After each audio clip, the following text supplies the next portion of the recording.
lang, binubak-bak pala yung kamay ko. Nalugi ako dito guys. Oh.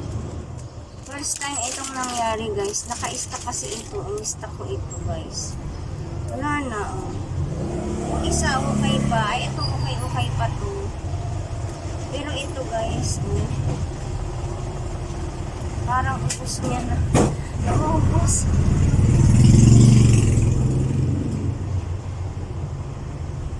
Binukbok siya guys.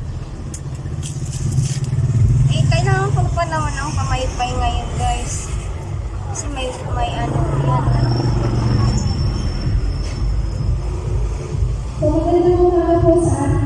Binukbok siya guys. At kaya ganito.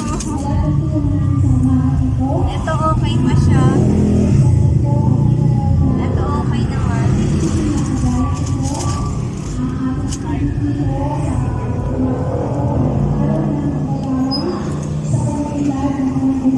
Ito guys.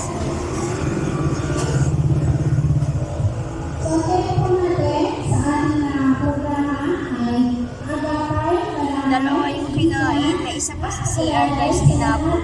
Tatlo yung kinain niya. Sayang iba guys. Pinupukpok pala ito eh. Bali 3 months lang kung nakalagay sa ibabaw ng cabinet. Sa ibabaw ng cabinet guys. Pinupukpok siya.